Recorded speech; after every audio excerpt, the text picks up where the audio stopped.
got a little bit of Greta Van Stressen. She had Ed Henry on. He's one of the talking heads. He's one of their reporters that's always in front of the press secretary, Josh Ernst. Anyway, they're talking about the State Department preserving all of their emails. Well, what Ed Henry said was, I guess in 2011, when Hillary was at the helm, the State Department generated over 1 billion emails. 1 billion emails. Now, all those emails are supposed to be preserved for historical value. Out of those 1 billion emails, you know how many were saved? Well, according to Ed Henry, about 60,000. Now, I guess the question that I have is, what does NSA have? How come they didn't mention NSA? Because my understanding is NSA has everything. So why doesn't Trey Gowdy go to NSA and subpoena those emails? State Department doesn't have any.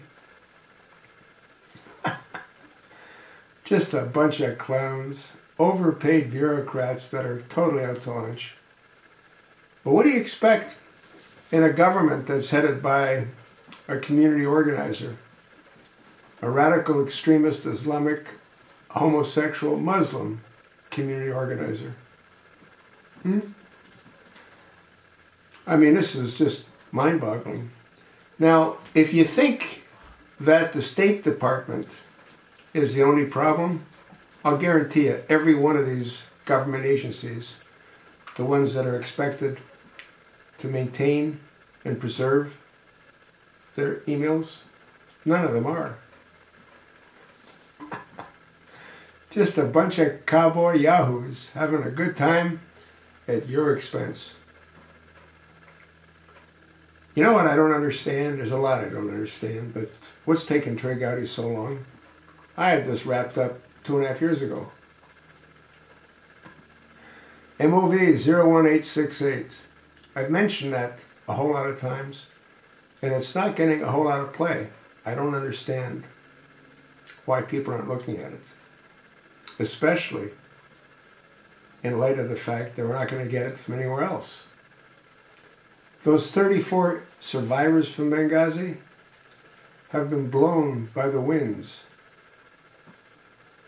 They've been put into the government's protection program. Names changed, identities changed, careers changed.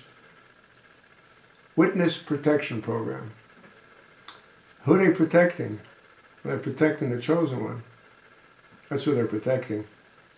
The whole thing's insane. And this insanity is going to continue as long as the chosen one's at 1600 Pennsylvania Avenue. And he's not leaving. I'm going to get a lot of people saying, hey Gabe, you're wrong, you're wrong, you're wrong. But I don't think I'm wrong.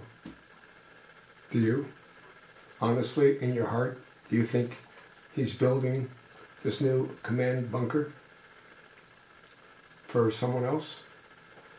Do you think they're building a new 747 Air Force One for someone else? Well, if you think that to be true, you're entitled to your own opinion. We'll see which one of us is right. I got a feeling it's going to be me.